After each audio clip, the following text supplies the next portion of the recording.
February 14, 2025, Washington, D.C. An envelope arrives at the desk of Dr. Richard Coleman, a military historian specializing in Vietnam War casualties. The paper is yellowed, the handwriting deliberate. The postmark reads, Ho Chi Minh City, Vietnam, December 2024. Inside, 23 pages, handwritten, anonymous. The first line reads, My name is not important, but Frank's story must be told. For 55 years, Private First Class Frank Miller has been listed as missing in action, presumed dead. March 1970. Quang Tri Province, South Vietnam.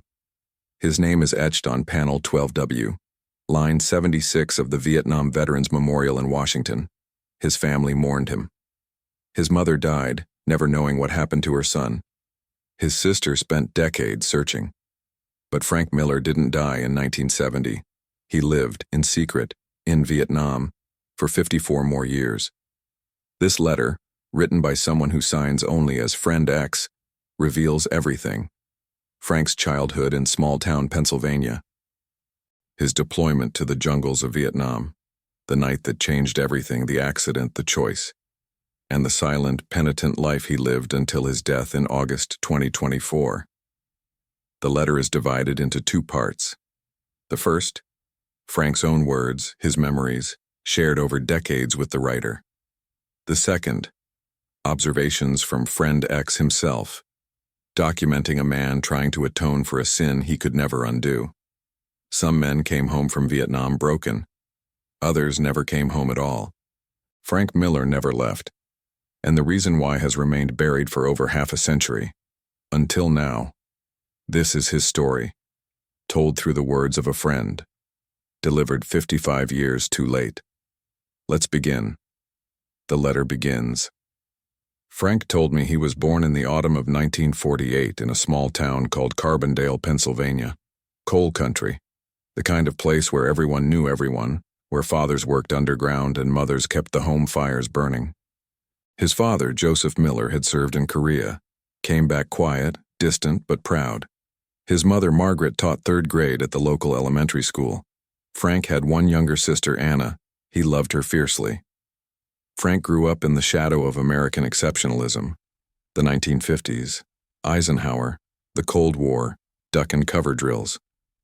His father rarely spoke of Korea, but the medals in the drawer spoke for him. Duty, sacrifice, country. These were not abstract concepts in the Miller household. They were gospel. Frank played football at Carbondale High, not the star quarterback, but a reliable linebacker. Strong, dependable, loyal. His coach called him the glue. His teachers said he had potential.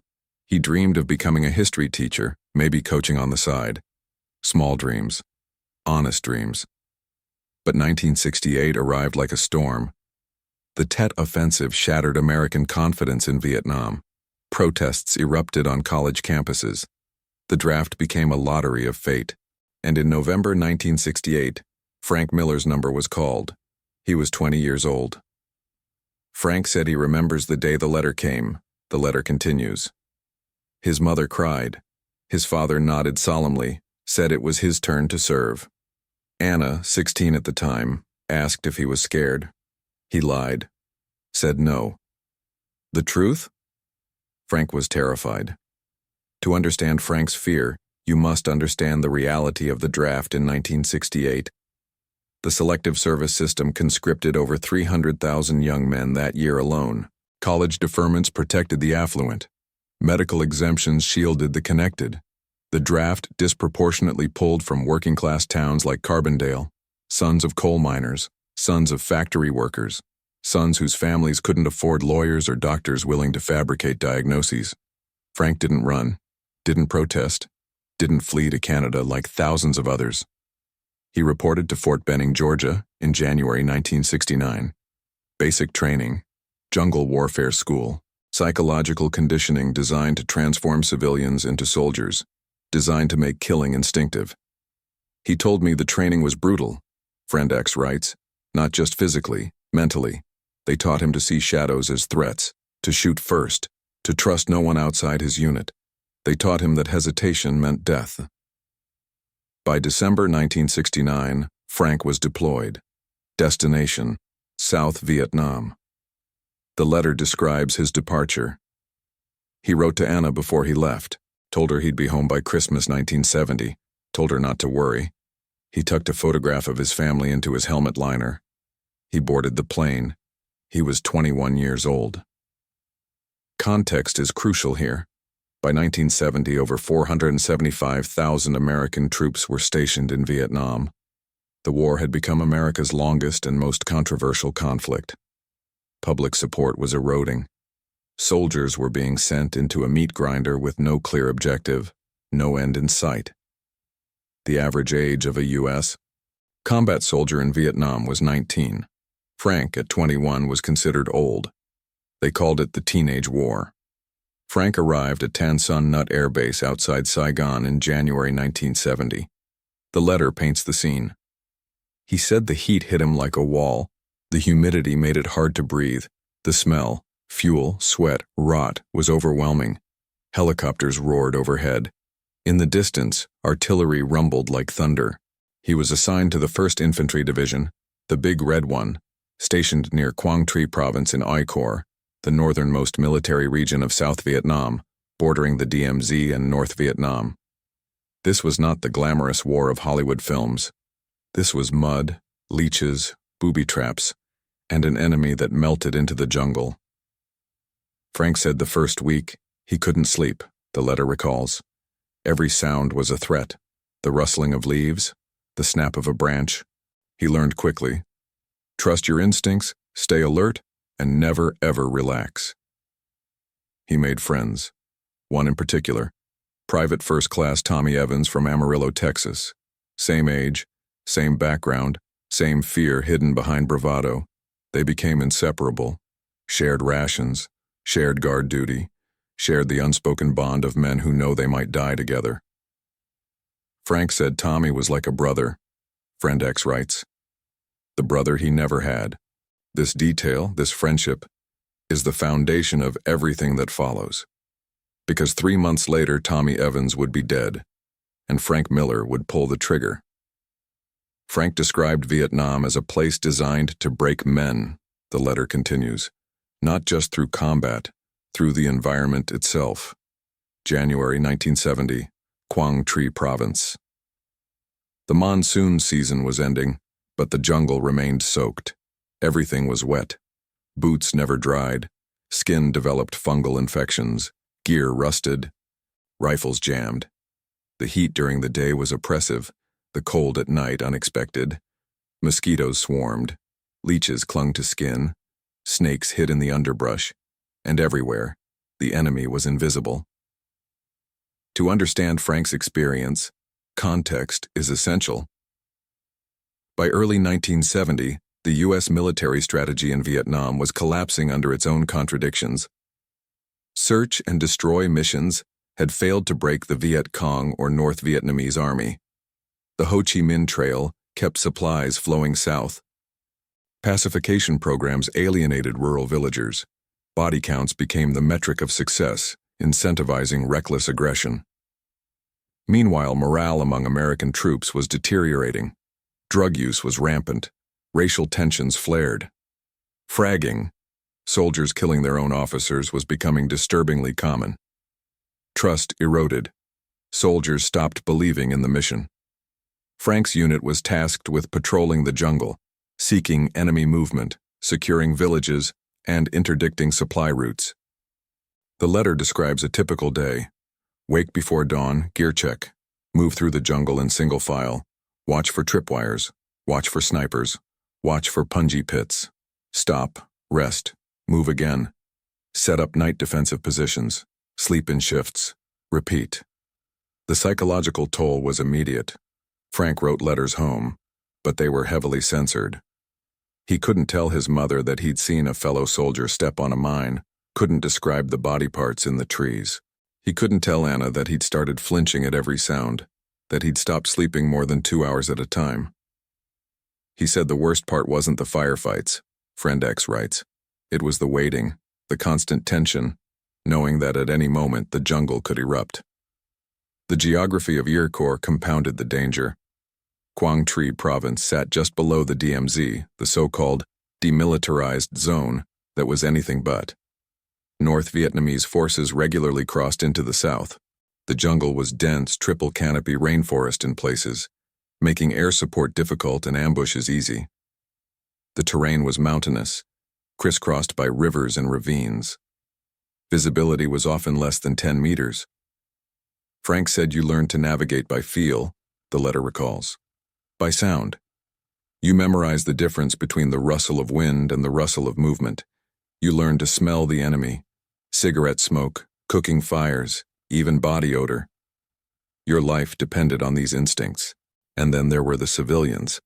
Villages dotted the landscape, caught between the Viet Cong who demanded loyalty and supplies, and the Americans who demanded intelligence and cooperation. Many villagers simply wanted to survive. Others sympathized with the communists. Some were Viet Cong themselves by night, farmers by day. How do you tell the difference? You couldn't. Frank said the hardest part was the children. Friend X writes. They'd run up to you, hands out, begging for candy or cigarettes. Some were genuinely innocent. Others were spotters for ambushes. You never knew. So you smiled, handed out rations, and kept your rifle ready. This moral ambiguity, this inability to distinguish friend from foe, would haunt Frank forever. His friendship with Tommy Evans became his anchor. He said Tommy kept him sane, the letter notes. Tommy joked, told stories about Texas, talked about his girlfriend back home, how he was going to marry her, buy a ranch, raise horses.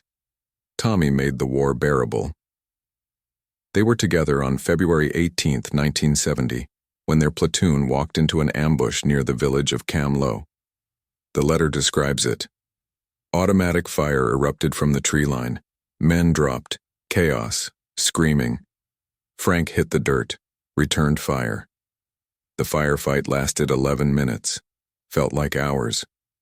When it ended, 3 Americans were dead, 7 wounded. Tommy was unscathed. Frank was unscathed. They looked at each other, breathed, realized they'd survived. But survival in Vietnam was always temporary. By March, Frank had been in country for 2 months. He'd lost weight. His hands trembled. He'd seen men die in ways he couldn't unsee. He'd fired his rifle in anger. He'd called in artillery strikes on villages suspected of harboring the enemy. He'd done things he could never tell his family. He said he was changing. Friend X writes, becoming someone he didn't recognize, someone harder, someone capable of violence without hesitation. The war was inside him now, and on the night of March 15, 1970, it would consume him entirely. March 15, 1970. The night that ended Frank Miller's life as an American soldier. The night that began his 54 years of exile. Frank could never talk about this night without his voice breaking, the letter says.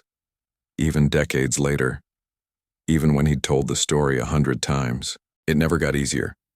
The mission was routine. A night patrol. Intelligence suggested Viet Cong movement along a trail 2 clicks west of their base. Frank's squad, 12 men, was ordered to investigate, set up an ambush if possible, engage if necessary. They moved out at 2100 hours. 9 p.m. The conditions were atrocious. The monsoon had returned. Heavy fog rolled through the jungle, thick as smoke. Visibility dropped to less than 5 meters. The humidity was near 100%. Sweat mixed with rain. Radios crackled with static. Communication became fragmented. Frank said you couldn't see your own hand in front of your face, Friend X writes. The fog swallowed everything. Sound became distorted. Distances impossible to judge. This is critical context. Nighttime operations in Vietnam were among the most dangerous. The Viet Cong owned the night. They knew the jungle intimately, moved silently, struck without warning. American troops relied on technology, night vision scopes, flares, radio coordination. But in conditions like this, technology failed. You were reduced to instinct. The squad spread out in a staggered line, maintaining 5-meter intervals. Frank was on the left flank. Tommy Evans was ahead and to the right, approximately 15 meters away. At 22:30 hours, they halted. The patrol leader whispered orders. Hold position, listen, watch for movement. Silence. Then, a sound. Frank heard rustling. The letter recounts. 30 meters to his left. Movement in the brush. His heart hammered. He raised his rifle, flipped the selector to semi-automatic. He whispered into the radio. Movement, 10 o'clock. Static. No response. Standard procedure. Challenge before firing. Call out. Identify. Frank called out. Halt. Identify yourself. No response. Again. Who's there? Silence. The movement continued. Closer now. A shadow in the fog. Here's what you must understand. In Vietnam, hesitation killed. The enemy used the jungle, the fog, the darkness. They infiltrated American positions. They moved close, struck fast. If you waited to confirm a target, you died. Frank had been trained for this. Drilled. Conditioned. Shoot first. Survive. He said his finger tightened on the trigger. Friend X writes. His breath steadied. He aimed at the shadow. And he fired. 3 rounds. Center mass. The shadow dropped. Silence again. Then a scream. Not a Vietnamese scream. An American scream. Oh God, I'm hit. Frank's blood froze. That voice. He knew that voice. Tommy? Someone yelled. Man down. Medic. The fog shifted. Frank stumbled forward, rifle still raised, heart exploding in his chest. 10 meters. 5 meters. There on the ground, writhing, bleeding. Tommy Evans. Frank said he couldn't breathe. The letter says. Couldn't think. Couldn't process. Tommy looked up at him. Recognized him. Blood poured from his chest. Tommy's eyes. Frank said Tommy's eyes asked a question. Why? The medic arrived, tried to stop the bleeding, radioed for a medevac. But the fog was too thick. Helicopters couldn't fly. Tommy was dying. Frank dropped to his knees, held Tommy's hand. Frank said Tommy whispered, It's okay, man. It's okay. Even then, even dying, Tommy tried to comfort him. 3 minutes later, Private First Class Tommy Evans, age 21, from Amarillo, Texas, was dead. Killed by friendly fire, killed by his best friend. The investigation was swift. Frank was questioned. The patrol leader confirmed, 0 visibility. Frank followed protocol, challenge issued, no response, justified engagement. Tragic accident. Friendly fire incidents accounted for 10 to 15% of U.S. casualties in Vietnam. Over 8,000 deaths. This was one more. No charges filed. Frank was cleared, but Frank was not cleared in his own mind. He said he stopped sleeping, friend X writes. Every time he closed his eyes, he saw Tommy, heard Tommy's voice, felt Tommy's blood on his hands. The chaplain tried to counsel him, told him it was an accident, told him God forgave him. Frank didn't believe in forgiveness anymore. 2 weeks later, April 2, 1970, during a chaotic skirmish near the Cam Lo River, Frank Miller disappeared. His unit assumed he was killed.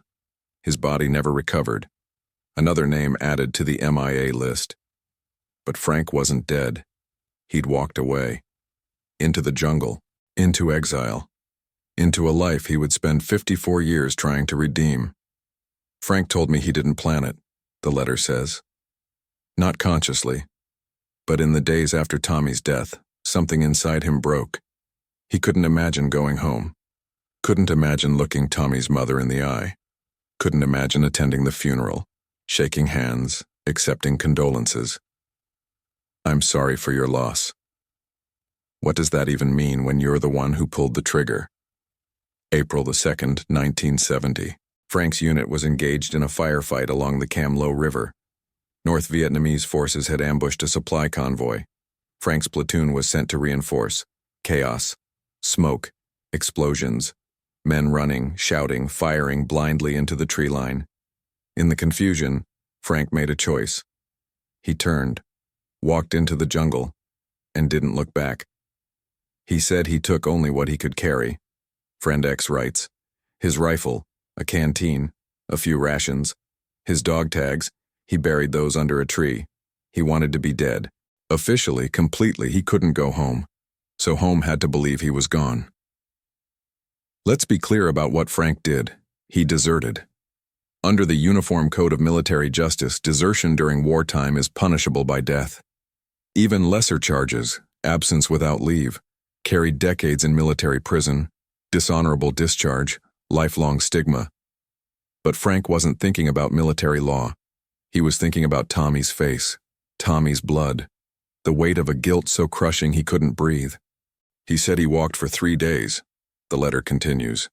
South into the Central Highlands, away from the DMZ, away from military zones. He avoided roads, avoided villages, drank from streams, ate nothing. He wanted to disappear. He wanted to die, but he was too much of a coward to pull the trigger on himself. This is the paradox at the heart of Frank's story. Was his disappearance an act of cowardice or courage? Did he run from responsibility, or did he face it in the only way he could? There's no simple answer. By 1970, desertions were increasing across the U.S. military. Over 50,000 soldiers deserted during the Vietnam War. Some fled to Canada or Sweden. Others went underground in the U.S. A small number stayed in Vietnam, blending into the chaos, lost among refugees and the displaced. Frank chose the latter. He eventually reached a village in Kon Tum province, Friend X writes. Remote, high in the mountains. The people there had seen fighting, but the war hadn't consumed them yet. Frank collapsed at the edge of the village. An old man found him, brought him water, asked no questions. In the aftermath of war, rural Vietnam was flooded with refugees, orphans, displaced persons. One more lost soul barely registered. Frank was emaciated, traumatized, incoherent. The villagers assumed he was a deserter. They'd seen others, American, South Vietnamese, even North Vietnamese soldiers who couldn't stomach more killing. The old man's name was Nguyen Van Tan, the letter says. He'd lost 2 sons to the war, one to the Americans, one to the communists. He had no love for either side. But he had compassion. He let Frank stay, gave him a corner in a storage shed, fed him rice, asked nothing in return. Frank didn't speak Vietnamese. Thon didn't speak English. But survival has its own language. For weeks, Frank barely moved. Trauma had paralyzed him. PTSD, though that term wasn't widely used yet. Survivor's guilt. Moral injury, the wound inflicted not by violence received, but by violence committed. He said he thought about killing himself every day, Friend X writes. But Thon kept bringing him food, kept checking on him, kept treating him like a human being. Frank couldn't understand why. Slowly, Frank began to help. Small tasks, fetching water, repairing a fence. The physical labor was grounding. It kept his hands busy, kept his mind from spiraling. Months passed. The war raged elsewhere. Frank learned basic Vietnamese, survival phrases, greetings, gratitude. He learned to bow his head, to move quietly, to make himself small. He told me he decided that if he couldn't go home, he'd stay, the letter says. Not as a soldier, not as an American, just as Frank, a man trying to repay an unpayable debt. But what about his family? Frank's mother, Margaret, received notification in May 1970. Private First Class Frank Miller, missing in action, presumed dead. No body recovered. The Army sent condolences, a flag, a medal. Anna, his sister, refused to believe he was gone. She wrote letters to the Army, to congressmen, to anyone who would listen. She searched for years. She never stopped hoping. Frank knew this, and the guilt of abandoning them compounded the guilt of killing Tommy. He said that was his punishment, Friend X writes. To live every day knowing he'd chosen exile over family, knowing his mother would die, never knowing the truth. That was his penance, self-imposed, unending. Some prisons have no walls. Frank had built his own, and he would live in it for 54 years.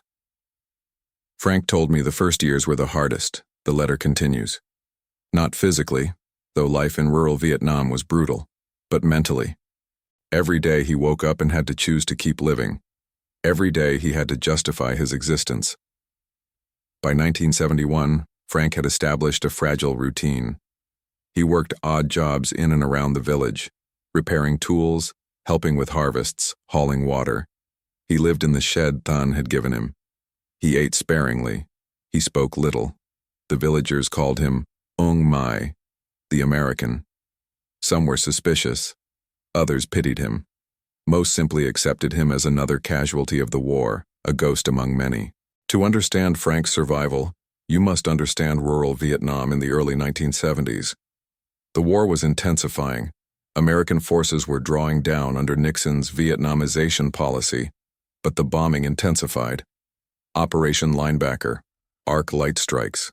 Villages were caught in the crossfire. Refugees poured into the countryside. Infrastructure collapsed. Food was scarce. Frank's survival depended on keeping his head down and his identity vague. He said he never used his real name, friend X writes. If anyone asked, he said he was Frank. No last name, no backstory, just Frank. He learned Vietnamese out of necessity. Survival Vietnamese first, water, food, help, thank you. Gradually, he picked up conversational phrases. The villagers, especially the children, found his accent amusing. They'd giggle when he mispronounced words. It was, Frank said, the first time since Tommy's death that he'd heard laughter directed at him without malice. He told me those children saved him, the letter says. Their innocence, their resilience. They'd lost fathers, brothers, homes. Yet they still played, still smiled. It reminded him that life persisted even in hell. By 1973, the Paris Peace Accords were signed. American troops began withdrawing. The war wasn't over. It would rage between North and South for 2 more years. But the American chapter was closing. Frank could have turned himself in, could have contacted the embassy, could have gone home. He didn't. He said he couldn't face it, friend X writes. Couldn't face the questions, the trial, the dishonor, couldn't face Anna, his mother, Tommy's family. He'd made his choice. He'd stay. April 30th, 1975. Saigon fell. The war ended. The Socialist Republic of Vietnam was born. Chaos erupted. Re-education camps, economic collapse, persecution of those associated with the Americans or the South Vietnamese government. Frank's village, remote and insignificant, was largely spared. But fear permeated everything. He said those years, 1975 to 1980, were the most dangerous, the letter recalls. The new government was paranoid. Anyone associated with Americans was suspect. Frank hid, worked only at night, avoided any contact with authorities. Nguyen Van Than, the old man who'd sheltered Frank, died in 1977. Before he died, he told the village elder, "The American is a good man. Protect him." And they did. Frank told me he couldn't understand why, friend X writes. He'd done nothing to deserve their protection, but they fed him, hid him when soldiers came through, taught him how to farm, how to fish, how to live off the land. In the 1980s, Vietnam remained isolated, impoverished, devastated. The U.S. embargo strangled the economy. Millions lived in poverty. Orphans roamed the streets. War widows struggled to survive. And Frank worked. He said he realized something in those years, the letter says. He couldn't bring Tommy back, couldn't undo what he'd done, but he could help the people around him. It wasn't redemption. He didn't believe in redemption, but it was something. It was action. It was penance. He began teaching English, informal lessons at first, to children in the village, basic phrases, the alphabet. It gave them a skill, a potential escape from poverty. He helped repair homes destroyed by the war. He dug wells. He assisted widows with their fields. He worked without payment, without recognition. He told me he needed to be useful, friend X writes, needed to feel like his existence had purpose. Otherwise, What was the point? He'd abandoned his family, killed his best friend, and deserted his country. If he didn't spend every day earning the air he breathed, he might as well have died in 1970. This was Frank's philosophy. Existence as penance. Life as an endless apology. By 1990, Frank had been in Vietnam for 20 years, longer than he'd lived in America. He thought in Vietnamese, dreamed in Vietnamese. His English, he said, was starting to fade. He told me he sometimes forgot what Pennsylvania looked like, the letter says. Forgot the sound of his mother's voice. Forgot the smell of Anna's perfume. He was becoming someone else, someone without a past, a man defined only by the present. But the past never truly disappears. It waits, and eventually it demands to be acknowledged. My name is not important, the letter reminds us. But I met Frank in 1998. I was a young man then. He was 50 years old, though he looked older. The years had carved deep lines into his face. His hair was white. His hands were scarred from decades of labor. But his eyes carried a sadness I'd never seen before. This is where Friend X enters the story. His identity remains unknown. His perspective, however, is invaluable. I worked as a school teacher in the village, Friend X writes. Frank had been teaching English to the children for years, informally. I asked him to help me formalize a program. He agreed. That's how we became friends. By the late 1990s, Vietnam was opening to the world. Doi Moi economic reforms had begun transforming the country. Foreign investment flowed in, tourism emerged. English became a valuable skill. Frank's English lessons became essential. He taught for free, Friend X writes, always. He refused payment. The village offered him a salary, small but something. He declined, said he didn't deserve it. I didn't understand then. Later, I would. Frank's reputation grew. Teacher Frank became a fixture. Children adored him. Parents trusted him. He was patient, kind, endlessly giving. But it was more than teaching. He helped rebuild homes, Friend X writes. After typhoons, after floods, after fires, he'd show up with tools, lumber if he could find it, and he'd work from dawn until dark. He never asked for thanks, never sought recognition. In 2000, Frank helped establish a small school building. Donations came from a Catholic charity, ironically, an American one. Frank never told them who he was. He was terrified they'd discover him, Friend X writes, but the children needed the school, so he swallowed his fear and accepted the help. The school served 30 children, orphans, children of war widows, children whose fathers had died fighting for the North, the South, or had simply vanished. Frank taught them all. He told me once, these children didn't start the war. They shouldn't have to pay for it. Friend X recalls. I asked him if he had children of his own. He said no. I asked if he'd ever been married. He said no. I asked where he was from. He said, far away. I didn't push. Everyone has secrets. But Friend X observed, and over the years, pieces of Frank's story emerged. He never celebrated holidays. Friend X writes, not Christmas, not Tet. He worked through them. One year I found him on December 25th, alone, weeping. I asked what was wrong. He said, today, a long time ago, I should have been home. I didn't understand. Later, I would.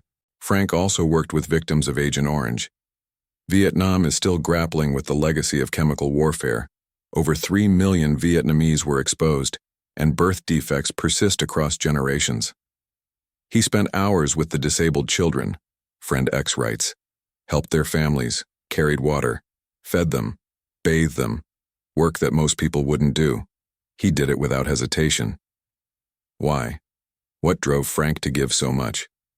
I asked him once, Friend X writes. He said, I owe a debt I can never repay, so I pay what I can every day. I asked what debt. He said, you wouldn't understand. I said, try me. He looked at me for a long time. Then he said, I took a life. I can't give it back, but I can give everything else.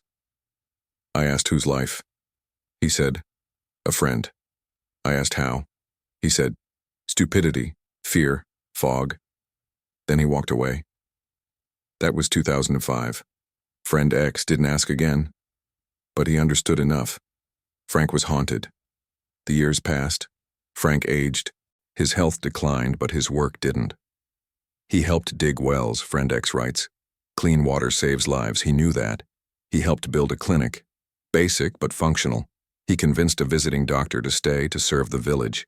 He gave that doctor his own shed, the place he'd lived for 30 years, and moved into a smaller space. He gave everything. Always. By 2010, Frank was 62. Most men his age in the village were grandfathers, resting, enjoying the fruits of their labor.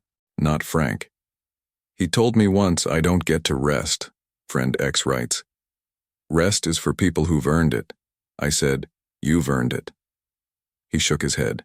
No, I haven't. I never will. This is the tragedy of Frank's redemption. He didn't believe in it. He gave and gave and gave, but he couldn't forgive himself. And perhaps that's the deepest wound of all.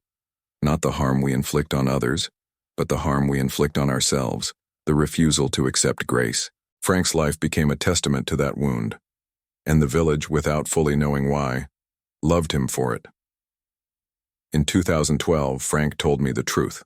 Friend X writes. Not all of it, not at once.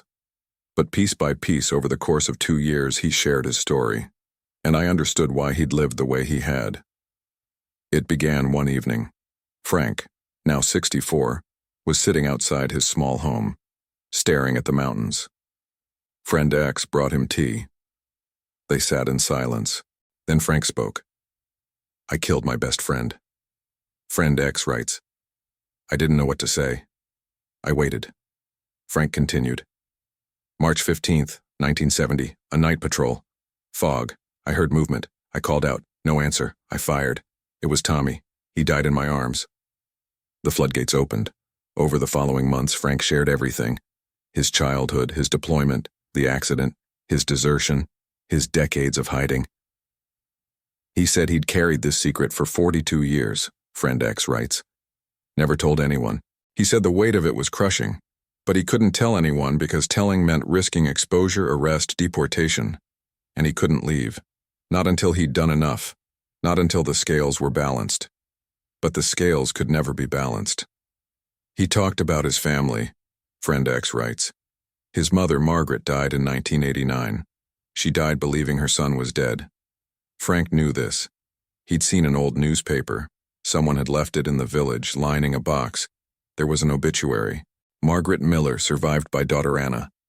Frank kept that clipping, carried it in his pocket. He said it was his reminder of what he'd done, not just to tentar novamente e continuer Tommy. To his mother, to Anna, he'd abandoned them. Anna, Frank's sister, searched for decades. She contacted the Pentagon, veterans organizations, MIA advocacy groups. She traveled to Vietnam in 1995, visited military archives, walked the jungles near Quang Tri. She never found him. Frank knew she was looking, Friend X writes.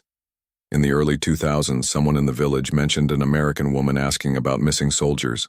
Frank hid, didn't risk contact. He said it was the hardest thing he'd ever done, knowing Anna was so close, knowing he could end her suffering but staying hidden. He said, if I revealed myself, I'd have to explain, and I couldn't explain. How do you tell your sister you killed your best friend, deserted and hid for 30 years? How do you tell her that her brother is a coward? But Frank wasn't a coward.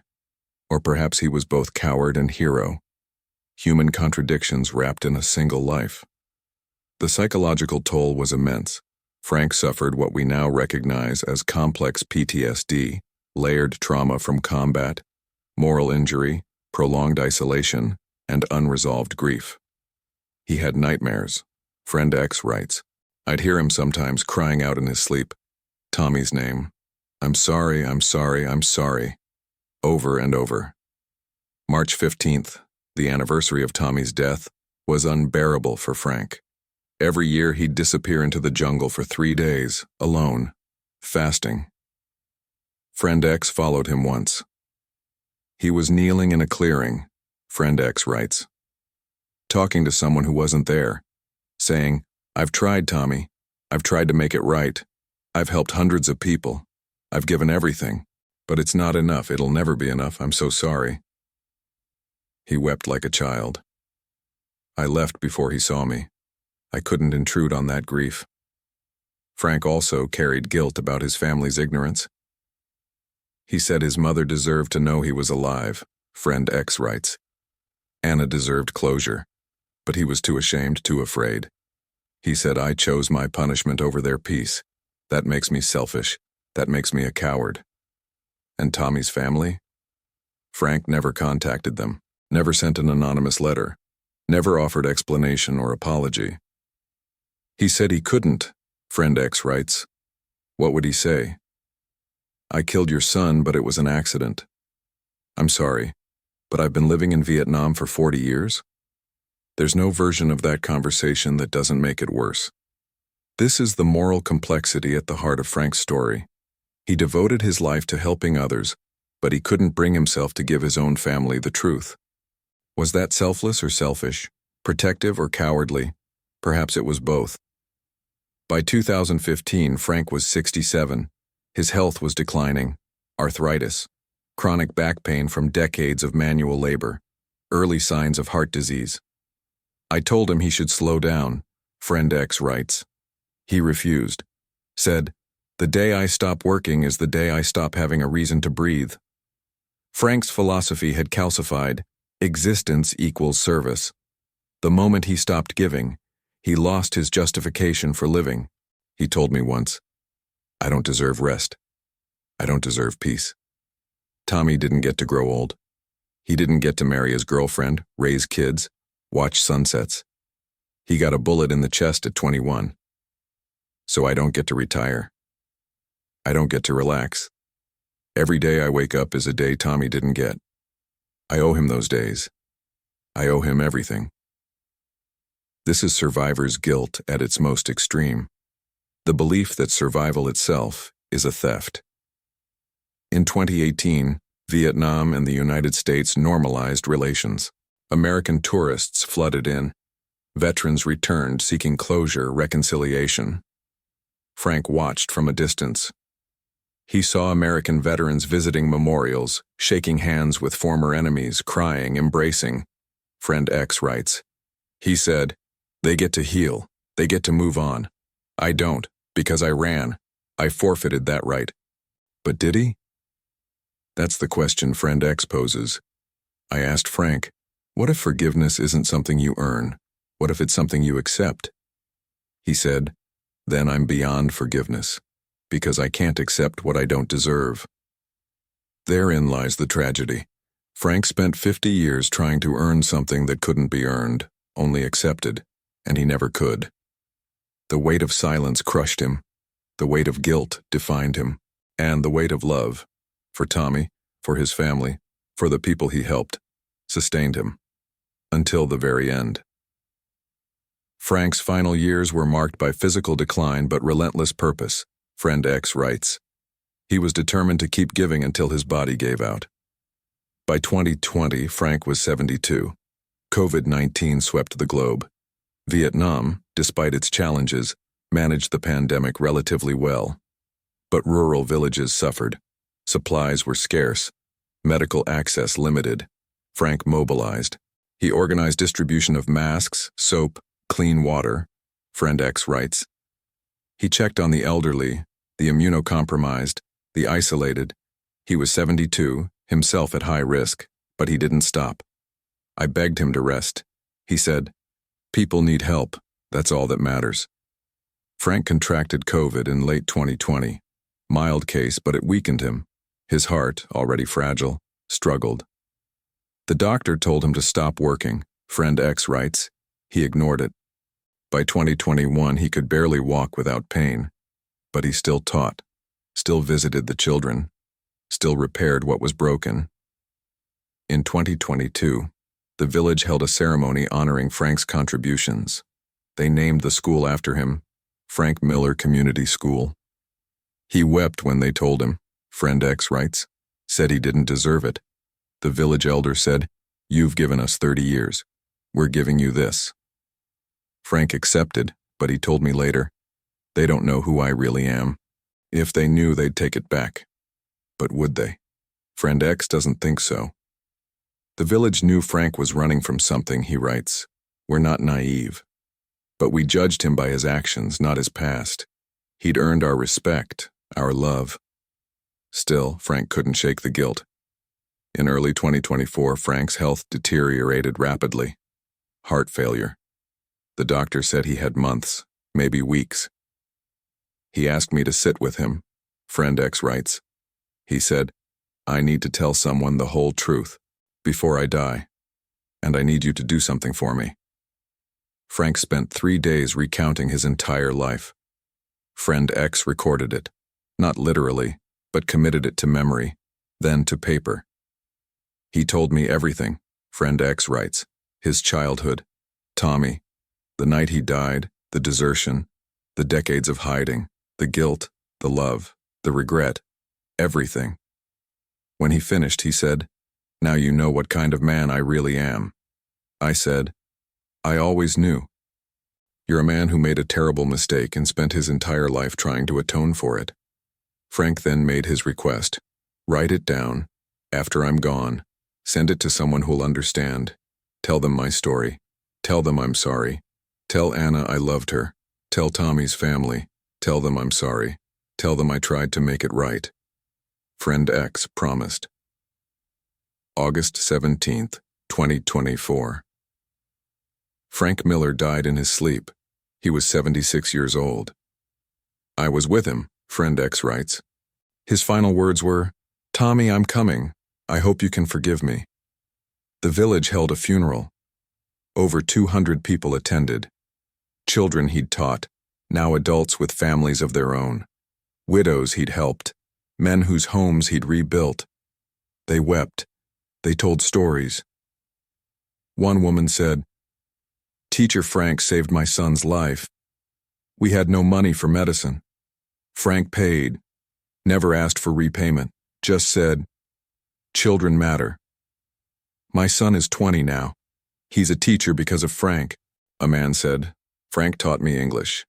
I got a job in the city because of him, sent money home, lifted my family out of poverty. I owe him everything." An elderly woman said, "Frank rebuilt my home after the typhoon in 2006. I was alone. He worked for 3 weeks. Never complained. When I tried to thank him, he said, 'You deserve a roof. That's all.' He was an angel." They didn't know his real story, Friend X writes, but they knew his heart, and that was enough. Frank was buried in the village cemetery under a simple stone marker. Frank Miller, teacher, friend, 1948 to 2024. No military honors, no flag, no recognition of his service, just a quiet grave in a quiet village in a country he'd once fought against. But his legacy lives on, Friend X writes. The school, the children he taught, the lives he touched, the village he helped build. That's his monument. That's his redemption, whether he believed in it or not. In death, Frank finally found what he couldn't find in life: peace. Or perhaps not. Perhaps Frank's restless spirit still wanders the jungle, still searching for Tommy, still trying to earn forgiveness. We'll never know. What we do know is this: Frank Miller spent 54 years in exile, punishing himself for one tragic mistake, and in doing so, transformed the lives of hundreds. Was it redemption? Was it penance? Or was it simply love, imperfect, broken, but enduring? Perhaps it was all three. And perhaps that's enough. The letter ends with these words: "I am Friend X. I will not reveal my name." Frank asked me not to. He said, "This story isn't about you. It's about Tommy and Anna and everyone I failed." So I honor his wish. I'm writing this because Frank deserves to be remembered, not as a deserter, not as a coward, but as a man who made a terrible mistake and spent every remaining day of his life trying to make amends. I'm sending this to you, a historian, someone who might understand, because Anna deserves to know. She's still alive. 82 years old now, living in Pennsylvania. She never married, never had children, spent her life searching for her brother. Frank knew this, and it broke him. Anna, if this reaches you, Frank loved you. He thought of you every single day. He wanted to come home, but he couldn't. Not after what he'd done. He chose to carry his guilt alone rather than burden you with it. Maybe that was wrong. Maybe he should have told you. But he made his choice. And he lived with it. To Tommy's family, if this reaches you, Frank killed Tommy. It was an accident. A tragic, horrific accident. But Frank never forgave himself. He spent 54 years trying to atone. I don't know if that matters to you. I don't know if it changes anything. But you deserve to know that Tommy's death haunted Frank every single day. And Frank tried, God how he tried, to honor Tommy's memory by living a life of service. I don't expect forgiveness. Frank didn't expect it either. But I needed to tell the truth. The letter is signed, Friend X, December 2024. This is Frank Miller's story, a story 55 years in the making, a story of war, guilt, redemption, and love. What do we make of it? Frank Miller was not a hero in the traditional sense. He deserted. He abandoned his family. He lived in hiding for over half a century. But Frank Miller was also not a villain. He made a catastrophic mistake in impossible conditions. Dense fog, zero visibility, split-second decisions in a war zone where hesitation meant death. He killed his best friend, and that trauma shattered him. His response was deeply flawed. He ran. He hid. He denied his family closure. But his response was also deeply human. He devoted the rest of his life to service. He helped hundreds of people. He built schools, he taught children, he cared for the vulnerable. He gave everything he had. So what is Frank Miller's legacy? Is he defined by his worst moment, the bullet that killed Tommy Evans? Or is he defined by 54 years of selfless service? The answer is both. We are all more than our worst moments, but we are also shaped by them. Frank's story is a testament to the complexity of moral injury, the wounds we inflict, the guilt we carry, the ways we try to heal. It's also a testament to the cost of war. Tommy Evans died at 21, robbed of his future. Frank Miller survived but was never truly free. Their families paid the price. Mothers who lost sons, a sister who lost a brother, decades of grief and unanswered questions. Over 58,000 Americans died in Vietnam. Over 3 million Vietnamese died. Millions more were wounded, displaced, traumatized. The war ended in 1975, but its echoes reverberate today, in veterans battling PTSD, in families still searching for MIA loved ones, in the children born with birth defects from Agent Orange. Frank Miller's story is one thread in that vast, tragic tapestry. But it's also a story of hope. Because even in exile, even in guilt, Frank found purpose. He couldn't undo what he'd done, but he could give. And he did. Every single day. That matters. Now we turn to you, our audience. What do you think of Frank Miller's choice? Should he have come home? Should he have faced trial, served his punishment, and sought to reconcile with his family? Or was his exile a form of justice, self-imposed, unrelenting, perhaps more severe than any court could impose? Who is Friend X? A fellow veteran? A former Viet Cong soldier who found common ground with an old enemy? A villager who saw past nationality to the human being beneath? We may never know. But we invite you to share your thoughts. Comment below. Tell us, would you have made the same choice Frank did? Can a lifetime of good deeds atone for one terrible mistake? How do we balance the harm we cause with the good we try to create? What would you say to Anna if you could speak to her? What would you say to Tommy's family? These are not easy questions. They don't have simple answers. But they're worth asking. Because Frank Miller's story is not just about Vietnam.